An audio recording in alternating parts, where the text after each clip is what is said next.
어느 날 한 아이가 길에서 길을 잃고 울고 있습니다. 많은 사람들이 와서 아이에게 왜 우니? 물어도 대답할 줄 모릅니다. 조만간 시간이 좀 지나서 경찰관이 찾아와서 너의 집 어디니? 이렇게 물어도 자기 집도 모를 만큼 아직 어린 나이입니다.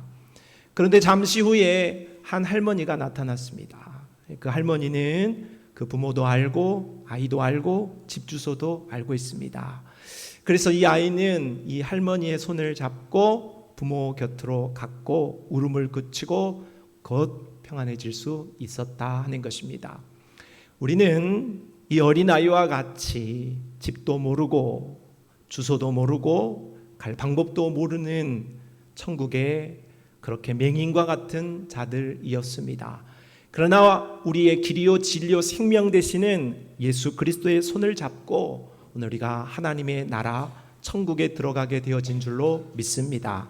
오늘 이 예수 그리스도에 대한 이야기는 구약 성경에 이미 예고되어 있었습니다. 예수 그리스도께서 행하신 모든 일들과 사역은 먼저 하나님께서 구약에 나타난 많은 이야기들을 통하여서 이런 분이 오실 것이고 이렇게 사역할 것이고 이렇게 구원할 것이라는 것을 미리 알려주신 것이죠. 그럼 많은 이야기들 중에서 특별히 구약의 제사장 나라의 제사장의 모습을 통하여서 오늘 우리는 우리의 생명 되시는 예수 그리스도의 모습을 들여다볼 수 있겠습니다. 오늘은 본문을 중심하여서 제사장의 소명과 제사장의 성의를 통하여 예수 그리스도의 모습과 성도의 모습을 살펴보기를 원합니다. 먼저 제사장의 소명에 대하여서 1절이 말씀하고 있습니다. 1절을 같이 읽어봅시다. 시작. 너는 이스라엘 자손 중에서 내 형 아론과 그의 아들들 곧 아론과 아론의 아들 나답과 아비우와 엘라살과 이다말을 그와 함께 제사장 직분을 행하게 하여. 하나님께서 제사장 역할을 할 사람을 부르십니다. 초대 제사장 역할, 대제사장 역할을 할 사람은 바로 아론이었습니다. 그리고 그의 아들들 나답과 아비우, 엘르아살, 이다말 이 5명을 하나님께서 제사장 그리고 대제사장으로 불러서 오늘 하나님 앞에 제사하는 이스라엘 백성들의 제사를 집례하도록 하셨다. 강아지가 어떻게 짖습니까? 멍멍 짖습니다. 고양이는 어떻게 웁니까? 야옹 짖습니다. 우지요. 웃는다고 하죠. 강아지가 짖고 고양이가 그렇게 소리를 내듯이 사람이 시집가고 장가가는 일은 별다른 특별할 것 없는 이야기입니다. 그런데 출애굽에 기록된 이스라엘의 국가의 탄생과 이스라엘 제사장 나라의 시스템에 정립되는 이야기가 이런 사소한 이야기로부터 시작되어지는 것을 우리가 출애굽의 기사를 통하여서 확인할 수 있죠. 출애굽기서 2장 말씀을 보면 레위 가족 중 한 사람이 가서 레위 여자에게 장가들어 그 여자가 임신하여 아들을 낳으니 했습니다. 한 남자와 한 여자가 만나서 결혼을 했고 아이를 낳았다. 그 사람 아므람과 요게벳인데 그들이 결혼을 했고 아이를 낳았다 하는 것입니다. 별다른 이야기가 아니고 특별한 이야기도 아닙니다. 동서고금을 막론하고 어디에서나 누구에게나 일어나는 일이라고 하겠습니다. 그런데 아므람과 요게벳이 결혼을 할 때 자기들끼리 손을 잡고 이야기합니다. 야, 우리는 제사장 나라를 한번 시작해보자. 오늘 우리가 제사장 나라 시스템을 완성하기 위하여서 자녀를 한번 멋들어지게 낳아보자. 그렇게 다짐하지 않았다는 것입니다. 오늘 아므람과 요게벳은 그런 생각을 할 겨를조차 없었습니다. 왜냐하면 이들이 살아갔던 시기 그리고 이들이 결혼을 하고 아이를 출산했던 시기는 국가적으로 아직 국가가 형성되지 않았지만은 히브리 민족 중에는 커다란 위기였기 때문에 그렇습니다. 애굽 바로로부터 핍박을 받았던 시기입니다. 강제 노동을 하고 노역을 하였기 때문에 정말로 먹고 살기도 힘이 들고 한번 허리 펴기도 힘든 시기였습니다. 아이가 태어나면 그 아이를 죽이라는 바로의 명령이 있었기 때문에 그 아이가 태어난 것을 숨기고 숨기다 못해 이제 그 아이를 갈대상자에 넣어서 물에 띄워야만 하는 그런 어려운 지경이었으니 이들이 무엇인가 자기들이 결혼하고 아이를 낳아서 어떠한 원대한 꿈을 꾼다라는 것은 상상조차 할 수 없는 상황이었다고 하겠지요. 그러나 하나님께서는 그 사소한 가정, 남들 다 하는 결혼하고 남들 다 하는 아이를 기르고 하는 그런 모든 과정을 통하여서 하나님께서는 오늘 이 가정을 통한 원대한 계획을 하나님께서 품고 계셨다 하는 것입니다. 이들에게서 태어난 첫째 누이 미리암은 선지자가 되었습니다. 그의 아들 오늘 아론은 바로 제사장의 역할을 감당하게 하셨습니다. 뿐만 아니라 동생이었던 모세는 이스라엘을 제사장 나라로 이끌어서 바로 하나님 앞에 아름답게 펼쳐낼 수 있는 지도자로 삼으셨다 하는 것이죠. 하나님은 하나님 당신의 절대 주권으로 하나님의 사람들, 하나님의 일꾼들을 부르시고 사용하신다 하는 것입니다. 요셉이 라헬의 배에서 태어났습니다. 야곱이 결혼을 할 때에 자가 좋아했던 여인은 라헬이었습니다. 그런데 속아서 레아와 결혼하게 되었습니다. 비라와 실바라는 여종들도 있었지만 그 여인들 가운데에서 바로 야곱이 좋아했던 여인은 라헬이었습니다. 그런데도 공교롭게 라헬에게서는 아이가 태어나지 않았습니다. 정말로 사랑하는 여인에게서 낳은 아들이 요셉입니다. 그래서 요셉은 어머니 라헬의 뱃속에서 태어나서부터 형들로부터 시기 질투를 받습니다. 반대로 아버지로부터는 편애를 받는 것이죠. 꿈에도 어머니는 이미 죽었고 남은 자식, 내 눈에 가장 귀한 사람은 바로 요셉입니다. 그래서 그 요셉이 바로 자기가 태어났을 때에 형들로부터 시기를 받은 일이나 또는 아버지로부터 편애를 받은 일이 자기가 결정한 바가 아닙니다. 자기는 그의 어머니였던 라헬의 배에 있었던 것뿐이고 태어난 것뿐입니다. 자기의 자의적인 힘이 아니라 그저 태어났고 그러한 상황을 맞이하게 되었다는 것입니다. 그가 자라면서 아버지의 사랑을 받아 혼자 채색 옷을 입고 자라났습니다. 그런데 그 와중에 시기 질투를 받던 와중에 꿈을 꾸게 되었는데 자신의 볕단을 향하여서 다른 볕단들이 절을 하게 됩니다. 그것도 모자라서 한 번 더 꿈을 꾸게 되어지는데 해와 달과 11별이 자기를 향하여서 절을 합니다.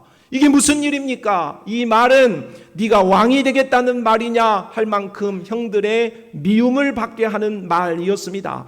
그런데 오늘 요셉이 그런 사랑을 편애를 받은 일도 자기 힘으로 한 것이 아니었고 그런 꿈도 자기가 스스로 결정한 바 아니었습니다. 하나님께서 주신 꿈이었지요. 하나님이 왜 요셉에게 그런 꿈을 주셨을까? 바로 하나님이 약속하신 믿음의 조상 아브라함을 통하여서 너로 말미암아 큰 민족을 이루게 하겠다라는 그 약속을 성취해 가시기 위하여서 하나님께서 오늘 요셉을 통하여 그를 총리로 세움을 통하여 애굽의 이스라엘 백성들이 머물게 하고 민족이 형성되어져 가는 과정을 이루어 가시기 위하여서 요셉을 하나님이 콕 찍어서 너야 하고 선택하셨고 하나님이 사용하셨다 하는 것입니다. 바로 하나님의 부르심과 하나님의 사용하심은 하나님의 절대적인 주권에 있다, 하나님의 손에 있다 하는 것을 우리가 깨닫게 되는 것이죠.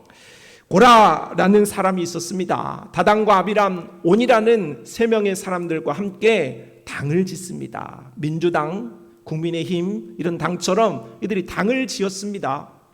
그리고 창당을 한 이후에 지휘관, 이름 있는 지휘관 250명을 동원하여서 큰 골기대회까지 하게 됩니다. 야, 우리는 뭔가 힘이 있다, 우리가 오늘 세력이 되겠다 했습니다. 그런데 이 당을 세운 당의 목표가 정강 정책이 참으로 어리석습니다. 그들의 목표는 모세 타도입니다. 지도자 모세를 향하여 대항하는 것이 이 당의 목표이자 목적이었다 하는 것이죠. 모세가 이스라엘의 지도자가 되고 그의 형이었던 아론이 제사장을 하는 것은 민주적이지 않다. 우리가 언제 투표를 했냐? 우리가 언제 모여서 의논한 바 있냐? 아니, 자기들 마음대로 한 사람은 지도자하고 한 사람은 제사장하고 이 제사장 나라에서 가장 중요한 일을 하니 저들이 왕이 되려는 것 아니냐? 자기들끼리 사사로이 지금 권력을 나눠먹게 하고 있는 것 아니냐? 하면서 이들을 대항했다 하는 것입니다. 그러면 이들이 이렇게 대항하는 목적이 무엇이겠습니까? 모세, 아론, 너희 왕하려고 그러는 것 아니야? 너희 너무 분수에 지나친 것 아니야? 라고 말하는 것이 끝이 아닙니다. 권력을 끌어내리는 것이 목적이 아니라 그 다음 자신들이 왕이 되고 싶은 것이죠. 하나님은 이들을 부르신 적도 없고 이들을 사용하신다고 말씀한 적도 없어요. 그런데 혼자 손을 든 것입니다. 하나님, 반대 의견이 있습니다. 저도 하고 싶습니다. 저도 왕이 되고 싶습니다. 우리도 한번 해먹게 해주십시오 라는 것이 이들의 속내였다 하는 것입니다. 하나님께서는 오늘 이렇게 세워진 제사장과 또 지도자였던 아론과 모세를 대항하는 이 무리들, 고라 일당들에 대하여서 심판하실 때에 일반적으로 죽이면 평상시와 같이 심판을 하게 되면 이들이 잘 못 알아들을 것 같았기에 하나님께서 특별한 심판을 하시는데 땅이 저 입을 벌림으로 그들이 수월에 빠져 죽게 하십니다. 다른 불을 들이다가 향로에서 불이 나와서 250명이 살라 죽게 되어지는 것으로 행하고 마지막 결론으로 아론의 싹난 지팡이, 아론의 지팡이에서만 싹이 나게 되어지므로 하나님이 부른 사람은 누구인지, 하나님이 아론을 불렀고 하나님이 모세를 불러서 오늘 사용하신다는 것을 보여주셨다 하는 것입니다. 하나님의 주권 아래에 있는 것이지 자신의 힘대로 자신의 능력대로 오늘 우리가 부름받을 수도 사용받을 수도 없다는 것을 깨닫게 되는 것이죠. 디모데후서 1장 9절 말씀에 하나님이 우리를 구원하사 거룩하신 소명으로 부르심은 우리의 행위대로 하심이 아니요 오직 자기의 뜻과 영원 전부터 그리스도 예수 안에서 우리에게 주신 은혜대로 하심이라고 말씀하고 있습니다. 사랑하는 성도 여러분, 내가 오늘 하나님의 자녀가 되어진 것은, 오늘 예수 그리스도를 통하여서 천국의 백성이 되어진 것은 나의 의지나 나의 실력이나 나의 공로가 결단코 아니고 하나님께서 나를 부르셨고 하나님께서 나를 사랑하셨기 때문에 하나님의 절대적인 주권 가운데 이루어진 하나님의 선물로 우리가 구원받았음을 믿으시기를 바랍니다.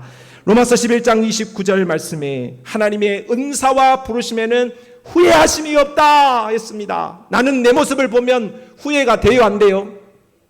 네, 후회가 안 된 사람은 아직 자기를 모르는 사람이에요. 내 자신을 보면 후회가 됩니다. 아니, 과연 나 같은 사람이 구원받을 만한 사람인가?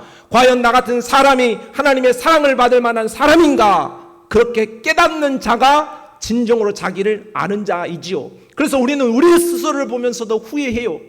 야, 정말로 내가 하나님 앞에 구원받았을까? 하나님이 정말로 나를 사랑하시는가? 그런 생각이 듭니다. 그런데 감사하게도 나는 그런 생각을 할지라도 하나님께서는 나를 향하여서 하시는 말씀이 후회하지 않는다. 내가 너를 부른 것에 대해서 후회하지 않는다. 그렇게 말씀하시는 말씀을 믿으시기를 바랍니다. 내 감정을 믿는 게 아니에요. 나의 판단을 믿는 게 아니에요. 오늘 우리가 믿는 유일한 기준과 조건은 하나님의 말씀에 있는 줄로 믿습니다. 그러므로 하나님께서 내가 너를 부른 것을 후회하지 않는다. 네가 때로 범죄하고 네가 때로 하나님을 떠나고 네가 때로는 부족함이 있을지라도 내가 너를 부른 것을 후회하지 않는다. 너를 부른 것은, 네가 이 자리에 서 있는 것은 네 실력과 네 능력과 네 작정이 아니라 나의 소유에 있다. 나의 소관에 있다. 내 힘이다. 그렇게 말씀하시는 것입니다. 구원은 내 힘이 아니고 내 능력이 아닙니다. 오직 하나님께서 베풀어 주신 그 주권으로, 하나님의 전적인 주권으로 행하신 능력인 줄로 믿습니다. 오늘 우리가 그렇게 구원받고 부름받았고 또 하나님 앞에 쓰임받을 수 있게 되어진 것에 대해 감사와 자부심을 가질 뿐만 아니라 그 하나님께 감사하는 믿음으로 오늘 하나님 앞에 성실로 살아갈 수 있는 성도들이 다 되시기를 바랍니다. 두 번째, 오늘 제사장의 소명을 받은 자들이 하나님을 향해서 어떻게 살아가야 할지는 바로 제사장의 옷에 나타나 있습니다. 제사장의 성의, 거룩한 옷입니다. 오늘 2절 5절인데 2절로 3절 말씀을 먼저 읽어봅시다. 시작.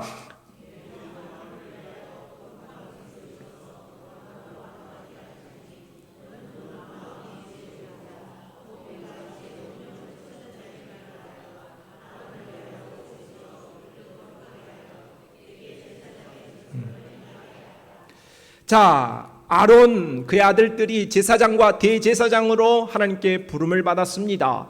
그리고 이 제사장의 직분을 감당하기 위하여서는 평상복을 입고 서면 안 된다. 오늘 우리 찬양대가 멋진 찬양을 했는데 우리와 똑같은 옷을 입었습니까? 다른 옷을 입었습니까? 저것은 우리가 구별되었다 그런 의미보다는 하나님 앞에 찬양을 드릴 때에 거룩함으로 서겠다 하는 그런 의지가 담겨 있는 모습이라고 할 수 있겠죠. 오늘 이렇게 하나님 앞에 제사장의 직분을 감당하는 자들에게는 평상복, 자기가 입고 싶은 멋진 옷 그것을 입는 것이 아니라 하나님이 정하신 옷을 입고 서야 한다 하는 것입니다. 그 옷의 내용은 4절로 5절에 나와 있어요. 그들이 지을 옷은 이러하니 곧 흉패와 에봇과 겉옷과 반포속옷과 관과 따라 그들이 내 형 아론과 그의 아들들을 위하여 거룩한 옷을 지어 아론을 내게 제사장 직분을 행하게 할지며 그들이 쓸 것은 금실과 청색, 자색, 홍색 실과 가는 배실이니라. 오늘 우리가 성경에 보게 되면은 이 제사장과 대제사장에 대한 이야기가 많이 나오는데 오늘 보여드리는 그림으로 오늘 딱 여러분이 정리를 하시고 더 이상 제사장과 대제사장의 옷에 대하여서는 궁금해하거나 모른다 그렇게 하지 않으시기를 바랍니다. 그림을 보겠습니다.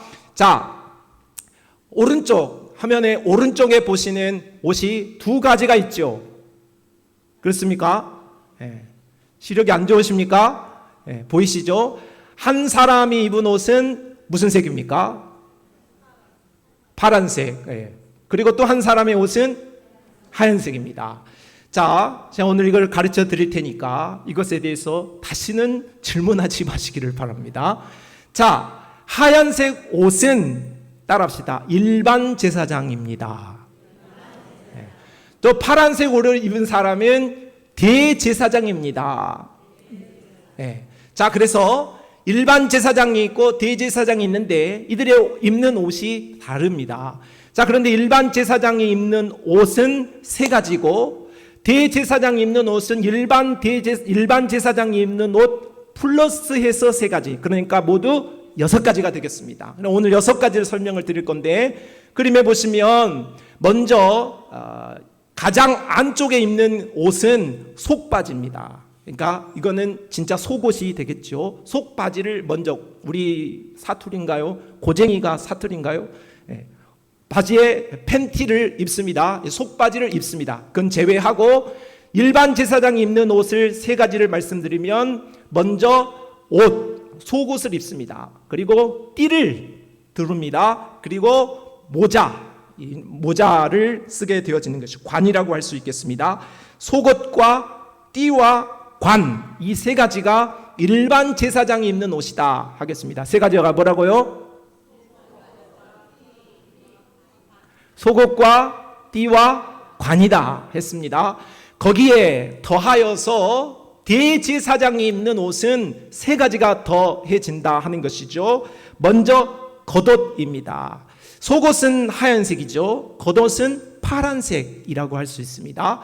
거기에 다음으로 입는 옷은 에봇이라고 하겠습니다. 에봇, 이 좀 네 가지 색깔로 되어 있는 그런 모습이죠. 그 다음에는 흉패를 두르게 되어집니다. 그래서 대제사장이 더하여서 입는 옷은 에봇, 그리고 겉옷, 에봇, 흉패입니다. 뭐라고요? 겉옷, 에봇, 흉패. 그래서 이제 오늘 일반 제사장만이 입는 세 가지, 그리고 대제사장이 더해서 입는 세 가지를 살펴보도록 하겠습니다.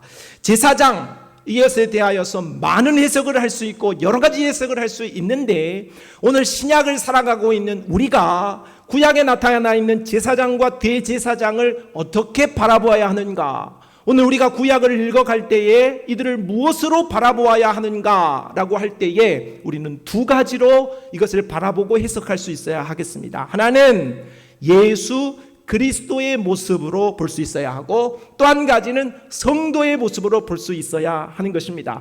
이런 관점을 갖지 않으면 대제사장 이야기와 제사장 이야기가 별 의미가 없고 잘 이해도 되지 않습니다. 다시 정리합니다. 제사장과 대제사장에 대하여서 우리가 바라보는 관점은 두 가지다. 하나는 예수 그리스도, 또 하나는 성도라는 관점으로 오늘 이것을 보아야 한다는 것이죠. 하나님께서 제사장과 대제사장의 모습, 그리고 그들이 입는 옷을 통하여서 앞으로 예수 그리스도는 오셔서 이런 사역을 하실 거야 하는 것을 미리 가르쳐 주신 것이고, 오늘 우리 성도들은 앞으로 제사장과 같은, 왕 같은 제사장과 같은 자들로서 어떻게 살아가야 하는가에 대해서 가르쳐 주셨다 하는 것을 깨달아야 하는 것이죠. 자, 이제 일본 제사장들이 입는 옷, 먼저 6가지 중에서 가장 안쪽부터 입는 옷부터 바깥쪽으로 입는 옷으로 설명드리도록 하겠습니다. 먼저 제일 안쪽에 입는 옷인 속옷에 대하여서 설명을 드립니다. 속옷은 속옷이 있고 대제사장 입는 옷은 겉옷이 있죠. 그러니까 속옷, 겉옷 이렇게 구분하기 위해서 사용하는 것이지만, 우리가 생각할 때 속옷 그러면 메리아스나 팬티를 생각하기 쉬운데 그런 의미가 아니다. 안쪽에 입는 하얀색 옷이 바로 속옷이다, 그렇게 이야기하면 되겠습니다. 그러니까 사실은 속옷이라고 속옷이라고 번역을 하기보다는 예복이라고 표현하는 것이 더 옳은 표현이라고 생각이 됩니다. 하여튼 이 속옷, 예복에 대한 의미는 첫째, 거룩함과 정결을 의미한다고 하겠습니다. 대제사장은 이 예복을 입어야만이 하나님 앞에 나아가서 제사를 드릴 수가 있는 거예요. 아무 옷이나 입고 나아갈 수 없어요. 그리고 하얀색 옷입니다. 정결한 모습으로 하나님께 나아가야 한다 하는 것입니다. 예수 그리스도는 우리 안에 정결하고 거룩한 분으로 오셨지요. 히브리서 7장 26절, 이러한 대제사장은 우리에게 합당하니 거룩하고 악이 없고 더러움이 없고 죄인에게서 떠나 계시고 하늘보다 높이 되시니라고 했습니다. 이와 같이 우리 성도들도 정결함과 거룩함으로 살아가야 합니다. 에베소서 4장 24절, 하나님을 따라 의와 진리의 거룩함으로 지으심을 받은 새 사람을 입으라 했습니다. 또한 속옷은 겸손과 내면의 중심을 강조한다고 하겠습니다.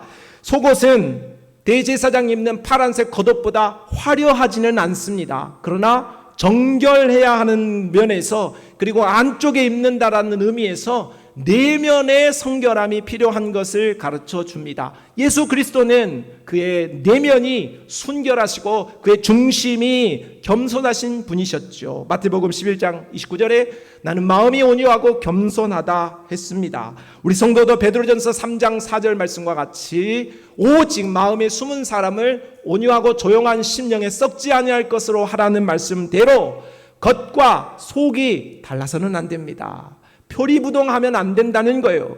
교회에서의 생활과 가정의 생활이 다르면 그건 신자가 아닙니다. 우리 아버지는, 우리 어머니는 교회에서는 천사인데 집에서는 그렇지 않더라. 그는 거짓된 신앙인 것이죠. 우리는 우리의 모습이 교회에서나 가정에서나 사회에서나 같아야 합니다. 그것이 바로 참 믿음이요 바른 믿음이라고 할 수 있겠죠. 두 번째, 띠라고 할 수 있겠습니다. 띠는 이렇게 모양이 이렇게 좀 두께가 있습니다. 그러므로 복대라고 해석하는 것도 옳겠습니다. 이 띠, 복대는 섬김과 헌신을 의미합니다. 사람이 지금도 우리가 사람들이 옷을 입고 허리띠를 두르는 것은 옷이 흘러내리지 않고 그 일을 잘 하기 위하여서 하는 것이죠. 대제사장이 띠를 띠었다는 것은 바로 직분을 잘 감당하고 섬기고자 하는 의지를 보여주는 것입니다. 우리 예수님이 마지막 제자들의 발을 씻으실 때에 띠를 두르고 수건으로 허리에 띠를 두르고 섬기셨지요. 그리고 예수님은 십자가에서 완전한 헌신을 이루셨습니다. 우리도 예수님의 섬김을 받은 자로 섬기는 자로 서야 하는 것이죠. 또한 이 띠는 의와 진리를 상징한다고 하겠습니다. 이사야 11장 5절에 그의 허리는 공의로 띠를 삼으며 그의 몸에는 성실이 띠가 되리라 했습니다. 에베소 6장 14절 말씀을 읽어봅시다. 시작.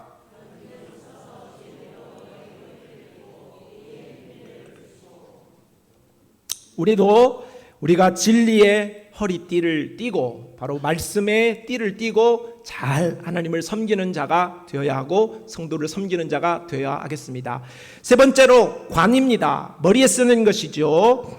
이는 거룩함을 상징합니다. 특별히 대제사장의 관 앞에는 여호와께 성결이라고 글자가 쓰여져 있었습니다.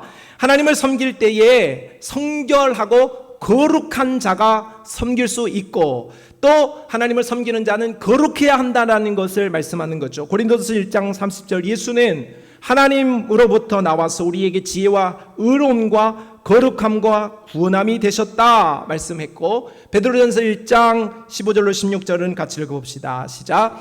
오직 너희를 부르신 거룩한 이처럼 너희도 모든 행실에 거룩한 자가 되라. 기록되었으되 내가 거룩하니 너희도 거룩할지어다 하셨느니라. 또한 이 관은 왕관과 권위를 상징합니다. 썼지요. 그래서 이 쓴 모습은 중보자로서 백성과 하나님 사이의 중보자로서 대제사장의 역할을 말하는 그런 권위를 의미한다고 할 수 있겠습니다. 아무나 머리를 올리는 것 아니에요. 실력 있는 사람이 머리를 올리고 모자를 쓰는 것입니다. 학위를 받는 사람들이 모자를 쓴다 그 말이죠. 요한계시록 19장 12절에 그 눈은 불꽃 같고 그 머리에는 많은 관들이 있다. 우리 주 예수 그리스도가 왕으로서 관을 쓰셨다 하는 것입니다. 우리도 히브리서 4장 14절 그러므로 우리에게 큰 대제사장이 계시니 수능 승천하시니 곧 하나님의 아들 예수시라. 우리가 믿는 도리를 굳게 잡을지어다 했습니다. 오늘 우리는 예수 그리스도로 왕 삼고 오늘 우리가 그분을 따라 왕같은 대제사장이 되었으므로 오늘 우리가 하나님을 믿음으로 잘 따라가야겠습니다. 네 번째는 겉옷입니다. 겉옷은 파란색으로 되어 있죠. 이는 먼저 하늘의 거룩함을 상징하는 것입니다. 하늘은 무슨 색입니까? 하늘이 빨간색일 수도 있고 하늘이 검정색일 수도 있죠. 그러나 보통 하늘은 파란색입니다. 그래서 하늘은 바로 푸른색은 바로 하늘을 상징한다 그렇게 말할 수 있는 거죠. 오늘 대제사장이 푸른색 옷을 입었다 하는 것은 이 예수 그리스도가 하늘에서 오신 분이라 하는 것을 예표한다고 볼 수 있는 것이죠.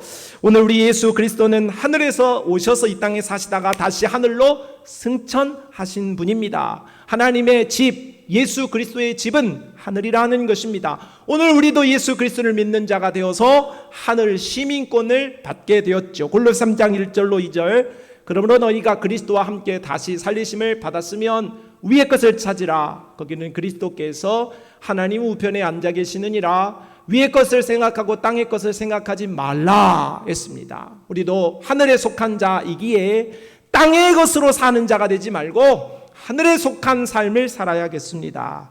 다음으로 이 겉옷 밑에는 금방울과 석류가 있었습니다. 금방울, 석류, 금방울, 석류, 금방울, 석류가 오늘 그 겉옷가에 이렇게 쭉 둘려 있었다 하는 것이죠. 금방울은 기도를 상징하는 것입니다. 대제사장이 들어가서 움직이지 않으면, 성소에 들어가서 움직이지 않으면, 소리가 나지 않으면 죽은 거예요. 그러니까 방울 소리가 들린다는 것은 열심히 일하고 쉬지 않고 일하고 있다는 것을 의미하는 것입니다. 우리 주 예수 그리스도께서 우리를 위하여 오늘 또 중보자가 되셔서 하나님 앞에 기도하고 계신다. 끊임없이 기도하고 계신다는 것이고, 오늘 열매는 우리 주 예수 그리스도께서 첫 열매가 되셨고, 오늘 우리가 그 다음 열매들이 되어졌습니다. 부활의 그 다음 열매가 되어졌고, 또한 우리를 통하여서 우리도 열매 맺는 백성이 되고 성령의 열매를 따르는 자들이 되어야 한다는 말씀을 하고 있습니다. 데살로니가서 5장 17절 쉬지 말고 기도하라 했습니다. 기도에 양은 늘 부족한 것입니다. 기도하기에 힘을 써야겠죠. 갈라디아서 5장 22절로 23절은 성령의 9가지 열매를 말합니다. 우리는 부활의 첫 열매가 되었을 뿐만 아니라 성령의 열매를 주렁주렁 맺는 그리스도인이 되어야 할 줄로 믿습니다. 다음으로는 에봇입니다. 에봇은 대제사장의 신분과 직무를 상징합니다. 에봇을 입었다 하는 것은 아무나 못 입지요. 그래서 에봇을 입은 자는 저분이 대제사장이시구나. 그리고 백성을 위하여서 속죄하는 일, 그리고 제사를 집례하는 직무를 감당하는구나를 알 수 있는 것처럼 우리 주 예수 그리스도께서 우리를 위하여 오셔서 바로 그 우리 하나님과 우리 사이에 다리를 놓는 그런 직분자로서 사명을 잘 감당하셨다 하는 것입니다. 그러므로 우리는 예수 그리스도, 하나님과 우리 사이에 다리를 놓는 직분자 되시는 그 예수 그리스도를 의지해야 하나님 앞에 나아갈 수 있죠. 그러므로 우리는 긍휼하심을 받고 때를 따라 돕는 은혜를 얻기 위하여 은혜의 보좌 앞에 담대히 나아갈 것이니라고 했습니다. 두 번째, 금청색 자색 홍색 실은 예수님의 속성을 의미합니다. 예수님은 왕으로, 종으로, 사람으로, 하나님의 모습으로, 4가지의 모습으로 이 땅에 오셨죠. 사중 복음의 모습으로 오셨다는 겁니다. 세 번째, 에봇의 어깨에 달린 2개의 호마노는 백성을 대표합니다. 견대라고도 하는데 대제사장의 어깨 양쪽에는 2 돌이 있는데 한 돌에 6지파의 이름, 12지파의 이름을 어깨에 짊어졌다 하는 것입니다. 백성을 대표하여서 대제사장이 하나님 앞에 섰다 하는 것입니다. 우리 주 예수 그리스도는 오늘 우리 모든 성도를 가슴에 안고 어깨에 메고 하나님 앞에 나아가는 것입니다. 십자가에 우리의 모든 허물을 짊어지고 하나님 앞에 서고 하늘 지성소에 들어가셔서 구원을 완성하셨다 하는 것이죠. 그러므로 마태복음 11장 28절로 30절 수고하고 무거운 짐을 진 우리 모두는 예수 그리스도를 의지하여서 오늘 하나님 앞에 설 수 있음을 믿으시기 바랍니다. 마지막으로는 흉패입니다. 이 흉패는 하나님의 판결과 인도하심을 상징합니다. 흉패 안에는 우림과 둠밈이라는 것이 있었습니다. 이것이 어떻게 생겼는가, 어떻게 판결을 하는가 성경의 기록은 없어요. 그러나 하나님께서는 분명 우림과 둠밈을 흉패 안에 두시고 하나님의 뜻을 물을 때에 그것을 사용하도록 하셨습니다. 그래서 이 우림과 둠밈은 바로 하나님의 뜻, 하나님의 판결을 의미한다고 하겠습니다. 오늘 우리는 예수 그리스도가 판결하시는 분이요 심판주가 되어지시는 것을 믿으셔야 합니다. 예수 그리스도가 이 땅에 계실 때는 우리를 위하여서 희생하신 구속주였습니다. 그냥 때리면 맞고 침뱉으면 침뱉음을 받고 조롱하면 조롱을 받는 분이었어요. 그러나 오늘 우리 주 예수 그리스도가 다시 오실 때에는 그런 연약한 모습이 아닙니다. 연약한 메시아가 아니라고요. 그때는 강한 메시아가 되어서 오늘 그리스도를 믿는 자와 믿지 않는 자를 심판하실 리가 되고 오늘 우리가 한 일과 하지 않은 일에 대하여서 심판하실 심판주가 되어진다는 사실을 깨달아야 할 것입니다. 오늘 요한복음 14장 6절 예수께서 이르시되 내가 곧 길이요 진리요 생명이니 나로 말미암지 않고는 아버지께로 올 자가 없다 했습니다.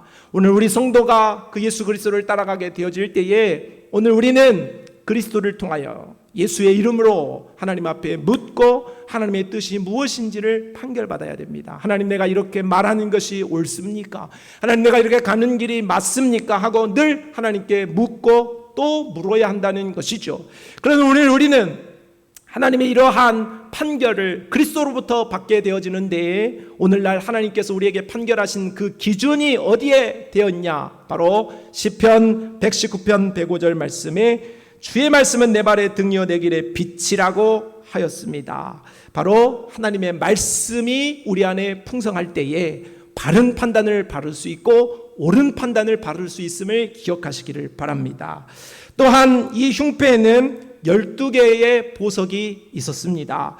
이스라엘 백성과 하나님의 사랑을 상징하는 것이죠. 가슴에 12보석이 있었다 그 말이죠. 그래서 우리 하나님께서, 우리 예수님께서는 우리를 가슴에 안고 우리를 사랑하신다 하는 것을 보여주는 거예요. 그렇습니다. 우리 주 예수 그리스도께서 우리를 사랑하셨기 때문에 제자들을 사랑하시되 끝까지 사랑하셨다 하셨어요. 오늘 그러므로 우리는 예수 그리스도의 사랑받는 자라는 사실을 잊지 마시기를 바랍니다. 또한 이 보석은 12보석이 12지파를 의미하는 것이죠. 그래서 그 보석은 다양합니다. 제일 어리석은 사람은 이 보석이 호마노, 먼 보석 되어 있으니까 그 보석마다 이 보석의 뜻은 뭐고 저 보석의 뜻은 무엇인가. 계시록에 나와 있는 12진주는 이런 진주 저런 진주 있으니까 12진주 이런 무슨 진주고 저건 어떤 진주, 아무런 의미가 없는 소리예요. 여기에 나와 있는 진주는 바로 그 진주가 보석이 다양하다 하는 의미를 말하는 것이죠. 그런데 이 보석이 따로따로 있는 것이 아니라 한 곳에 있었다 하는 것입니다. 다르지만 하나다 하는 것을 말씀하고 있는 거예요. 예수님은 우리 각자를 독특하게 창조하셨어요. 옆에 있는 분 한번 봐봐요. 나하고 같아요? 달라요? 달라요. 다른 정도가 아니라 외계인이에요. 우리는 서로 외계인이에요. 나도 너에게 외계인이고 너도 나에게 외계인이에요. 우리는 달라요. 화성인, 목성인, 남자와 여자가 다르고 남자들끼리도 다르고 여자들끼리도 다 다릅니다. 그렇지만 하나입니다. 우리 하나님께서, 우리 예수님께서 우리를 그렇게 서로 다르지만 독특하지만 연합되어지도록 우리를 부르셨다 하는 말씀을 기억해야 할 줄로 믿습니다. 마지막으로 이 흉패는 바로 흉패와 이 에봇을 잇는 금사슬 고리로 연결되어져 있다 하는 것입니다. 에봇에서 흉패가 떨어지지 아니하도록 금사슬로 꼭 연합되어져 있다 하는 말입니다. 바로 예수 그리스도가 우리의 하나님과 우리 사이를 떨어지지 않도록 꼭 붙들어 매는 끈과 같은 역할을 하신다 하는 말씀이지요. 히브리서 13장 5절 그가 친히 말씀하시기를 내가 결코 너희를 버리지 아니하고 너희를 떠나지 아니하리라 하셨다. 로마서 8장 38절로 39절 말씀을 읽어봅시다. 시작. 내가 확신하노니 사람 권세자들이나 현재일이나 장래일이나 능력이나 높음이나 깊음이나 다른 어떤 피조물이라도 우리를 우리 주 그리스도 예수 안에 있는 하나님의 사랑에서 끊을 수 없으리라. 할렐루야. 하나님께서는 우리 주 예수 그리스도를 통하여서 우리를 끊어내지 아니하고 우리와 함께 하신다 말씀하고 있습니다. 오늘 우리는 제사장에 대하여서 살펴보았습니다. 제사장은 자기 힘으로 자기 임의로 그 직분을 감당하지 않았습니다. 하나님이 불러내신 거죠. 오늘 우리 모든 성도도 예수 그리스도 안에서 하나님의 부르심을 입은 자가 되었음을 믿으시기를 바랍니다. 뿐만 아니라 이 제사장은 예수 그리스도의 사역을 예표해 주셨고 그것을 예수님은 다 성취하셨습니다. 그런 말미암아 구원받은 우리도 대제사장 되시는 예수 그리스도를 따라서 의로 진리로 믿음으로 살아가야 한다는 것을 깨닫게 되는 것입니다. 나는 왕 같은 제사장이 되었습니다. 그러므로 오늘 내가 하나님 앞에 그러한 부르심을 입은 것에 대해 감사하고 자부심을 가질 뿐만 아니라 믿음으로 거룩함으로 한 걸음 한 걸음 주님을 잘 섬기며 천국을 향하여 나아갈 수 있는 복된 성도들이 다 되시기를 주님의 이름으로 축원합니다. 하나님 아버지 감사합니다. 오늘 제사장과 대제사장의 모습을 통하여 살펴본 대로 오늘 우리가 그런 사랑받고 은혜 받은 자 되었으니 직분 잘 감당할 수 있는 하나님의 사람으로 서게 하여 주시옵소서. 예수님 이름으로 기도합니다. 아멘.